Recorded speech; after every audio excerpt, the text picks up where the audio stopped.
In the bustling community hall of a small town, where laughter echoed like distant thunder and conversations buzzed like a swarm of bees, one little girl sat in the corner, her world silent and unseen.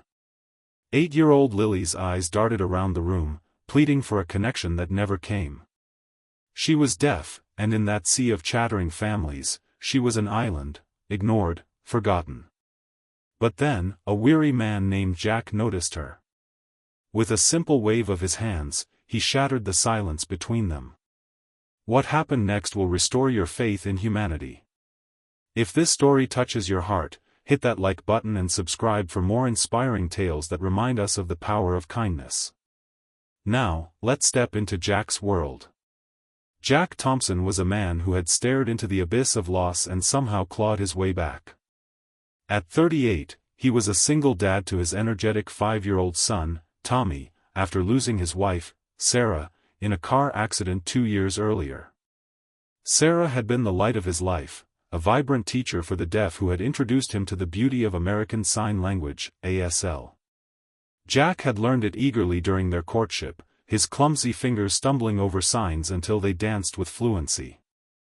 It was their secret language, a bridge across her silent world. But now, with Sarah gone, Jack's days were a grind of factory shifts, scraping by on minimum wage, and endless worries about bills piling up like autumn leaves.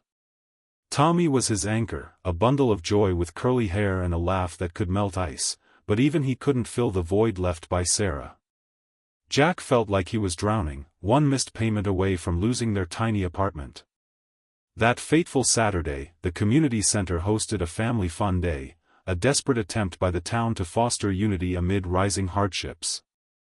Jack had dragged himself there for Tommy's sake, hoping the free hot dogs and games would distract from their empty fridge at home. The hall was packed, kids chasing balloons, parents gossiping over coffee, volunteers handing out flyers for food drives. Jack stood on the sidelines, Tommy tugging at his hand to join a sack race. That's when he spotted her, Lily, perched on a folding chair, her small hands folded in her lap like wilted flowers. She was dressed in a faded pink dress, her dark hair tied in uneven pigtails, and her face bore the weight of loneliness that no child should carry. People walked past her as if she were invisible, their eyes glazing over her attempts to wave or smile. Jack's heart twisted, he recognized that isolation. It was the same look Sarah had described from her childhood, before she found a community that spoke her language. Compelled by a force he couldn't name, Jack approached. Tommy, sensing his dad's shift, followed curiously. Lily looked up, her brown eyes wide with surprise as this stranger knelt to her level. Jack's hands moved deliberately, fingers forming the sign for hello, followed by, my name Jack. You okay? It was simple, but in that moment, it was everything. Lily's face lit up like a sunrise. Her hands flew into action, signing back rapidly, hello. I'm Lily. No one talks to me here. Jack's rusty ASL flowed back, and soon they were conversing in a flurry of gestures, about her favorite color, purple, her love for drawing animals, and how she lived with her elderly grandmother who didn't know sign language. Tommy watched in awe, mimicking the signs as best he could, his little fingers spelling out, hi, with a grin. As the afternoon wore on, Jack learned Lily's story in fragments. Her parents had passed away in a house fire when she was 3, leaving her with her grandmother, Mrs. Ellis, who was struggling with arthritis and dwindling savings. The old woman loved Lily fiercely but couldn't afford hearing aids or ASL classes, so Lily navigated school with minimal support, a notepad for communication and a teacher who signed poorly. Bullies called her the mute girl, and social events like this one only amplified her exclusion. Jack felt a pang of empathy, his own challenges paled in comparison. Back home, he juggled Tommy's kindergarten tantrums with late-night overtime, often falling asleep exhausted, dreaming of Sarah's gentle signs telling him it would be okay. But seeing Lily stirred something dormant in him, a reminder of why Sarah had dedicated her life to advocacy. That hello sparked a chain reaction. Jack invited Lily and her grandmother to join him and Tommy for the sack race. Mrs. Ellis, a frail woman with kind eyes hidden behind thick glasses, accepted gratefully. For the first time that day, Lily laughed, a silent, shoulder-shaking joy, as Tommy hopped beside her, their sacks tangling in playful chaos. The room didn't transform overnight, but heads turned. A few parents whispered, then one approached, awkwardly signing "Nice to meet you" after a quick phone search for ASL basics. By the event's end, Lily had made a tentative friend in another child, and Jack exchanged numbers with Mrs. Ellis, promising to share ASL resources. But the real changes came in the weeks that followed. Jack couldn't shake Lily's image from his mind. His factory job left him bone-tired, but he started volunteering at the community center's after-school program, teaching basic ASL to kids and parents. It was unpaid, stretching his already thin resources, but it gave him purpose. Tommy thrived, picking up signs like a sponge, and soon their home echoed with a mix of spoken words and gestures, a tribute to Sarah. Lily became a regular visitor.